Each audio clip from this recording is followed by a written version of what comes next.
যা বুঝলাম, রোস্টিং করার জন্য আর রোস্ট হওয়ার জন্য কোনো বয়সের এজ লিমিট নেই। যখন তুমি তোমার লিমিট পার করবে তখনই তোমাকে রোস্টারদের হাতে পড়তে হবে। আর রোস্টারদের হাতে বাঁচার জন্য ক্রাইটেরিয়াগুলো নিশ্চয়ই জানা দরকার। সেই ক্রাইটেরিয়া জানার জন্য আমার সাথে কন্ট্যাক্ট করবে। আজকে পাঠা, আর এই শুধু পাঠা বলে না, এটা হচ্ছে পশ্চিমবঙ্গের পাঠা। ঠিক আছে, এটা হচ্ছে অ্যাকচুয়াল পশ্চিমবঙ্গের পাঠা। কারণ এটাকে শুধু পাঠা বলে লাভ নেই, এটা হচ্ছে বাঘা যতীনের কালো পাঠা। আরে কি বুঝবো ভাই, বড় বড় সেলিব্রিটিরা কাজ পাচ্ছে না এর জন্য, প্রমোশনের জন্য সবকিছু করছে, অ্যাড প্রমোট করছে, সবকিছু করছে। এই নাকি মানে এর সাথে ভিডিও করার জন্য আবার টাকাও দিতে হচ্ছে। আমি তো শুনে আমাকে কি রে ভাই, ব্যাপারটাই আলাদা বলে। আর তারপর আবার বলে এমনি 400 কোটি ফেস ভ্যালু। ভাই 400 কোটি ফেস ভ্যালু মানে বুঝিস তুই?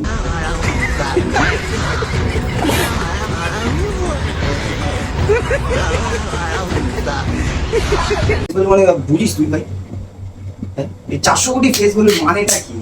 মানেটা কি? তার মানে কি সবাই কি মানে বুঝতে পেরেছি তো, সবাই তার মানে तू समझा?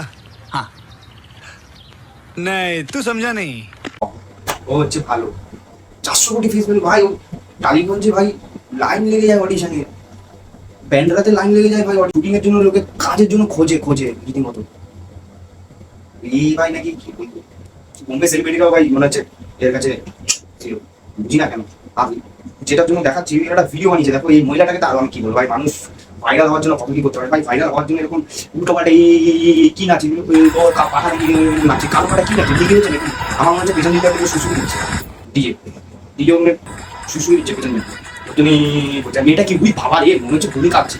এই যে রিসেন্টলি কলকাতাতে যে বন্যা হলো না, এটা কারোর জন্য না, এই দুই পাঠাদের জন্য বন্যাটা হলো। কারণ এই এরকম করে নাচছে, এ দেখে প্রকৃতি নিতে পারবে না, ভূমিমা রুষ্ট হয়ে গেছে। বলছি আমার গায়ের উপরে কে লাফাচ্ছে, কে লাফাচ্ছে?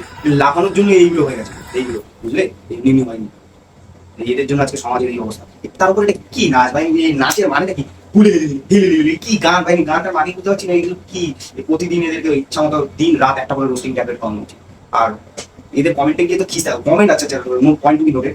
কমেন্টদের দেখো, মনে করে আমার কমেন্টের কথা মনে বলে, মানে একজন কমেন্ট করেছে, আমি জেগে দেখে আমার পাতলা পায়খানা হয়ে গেছে সকালবেলা। ও জেগে দেখে আমার পাতলা পায়খানা হয়ে গেছে। একজন লিখেছে বাবা কোনো খাচ্ছি কোথা দিয়ে চলে আসলো। আরেকজন লিখেছে মনে হচ্ছে পাঁচা দিয়ে আমেশা হয়েছে, এই জন্য পোটে নাচি নাচি নাচছে। মানেটা কি ভাই? আরেকজন লিখেছে অরুণদার পেটে কি হলো রে বাবা, তো মনে হচ্ছে পেট খুলে পড়ে যাবে, মুখ টুক কিরকম ক্যাপা ক্যাপার মতো। তোমাদের এই কিছু কিছু কমেন্টগুলো আমি স্ক্রিনশট তুলে দেবো, আশা করি চাপবো না। এই ভিডিওটার মানেটা মানেটা কি?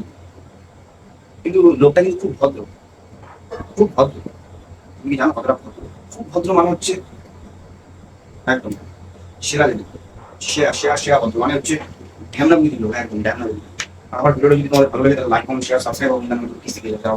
পছন্দ করো না তাহলে কিস্তি দিয়ে দাও, ভালোবাসো তাহলে কিস্তি দিয়ে